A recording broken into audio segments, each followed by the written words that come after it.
Matt, I want to show this to you. You're a parent, right? Okay?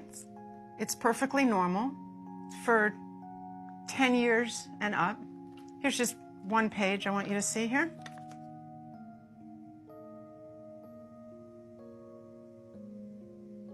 For 10 and up, huh? It's unspeakable what these people have done to our children. When did that start? When was it decided that we need to start teaching kids about this stuff at such a young age? So I'll answer that with one word: Kinsey. Kinsey was a social reformer. He wanted to rid society of Judeo-Christian values when it came to sexuality. And he worked very hard to do that, and I would say He believed that true happiness is found in a life of perverse sexual experimentation, no matter the age. What came out is that his research was fraudulent. Kinsey based his fraudulent conclusions on data he collected from convicted sex offenders and child molesters. His research was conducted in prisons, not everyday America. He also performed horrific sexual experiments on children, some under the age of 1. His most influential book, Sexual Behavior in the Human Male, contains an infamous chart called Table 34, which documents the orgasms of very young kids, including babies as young as 5 months old.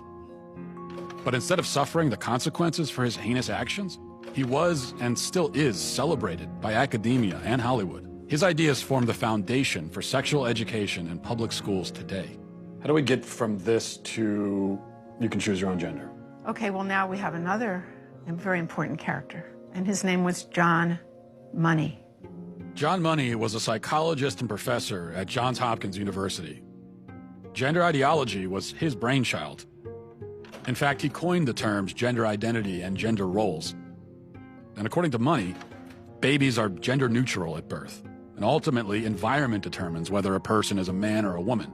Money was telling the world about his theory that a boy could be raised as a girl and do just fine, and vice versa. And so Money tried out his theory on 2 young twin boys, the Reimer twins. When the twins were 8 months old and they went to be circumcised, the first twin, whose name was Bruce, something went wrong with the machinery and his penis was burnt off. They stopped and didn't do a second circumcision on the other twin, as you might imagine. And the parents, of course, didn't know what to do. How are they going to raise this child? John Money convinced Bruce's parents to transition him into a girl.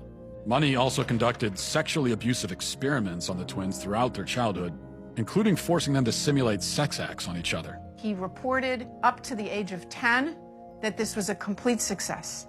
Well, wasn't true. The results were a disaster. Bruce could never fully accept his female identity. Eventually, his parents told him the truth, and he chose to transition back to a boy, taking the name David. As an adult, David spoke out about the abuse and the damage done to him by John Money.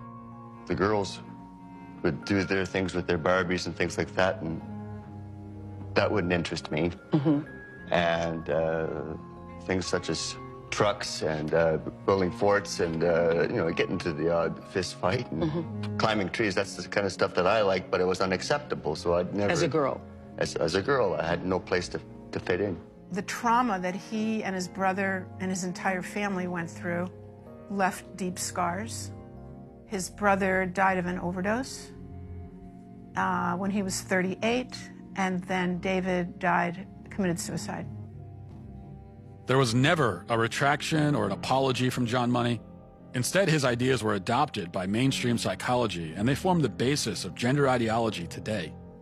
Why don't more people know about John Money and Alfred Kinsey?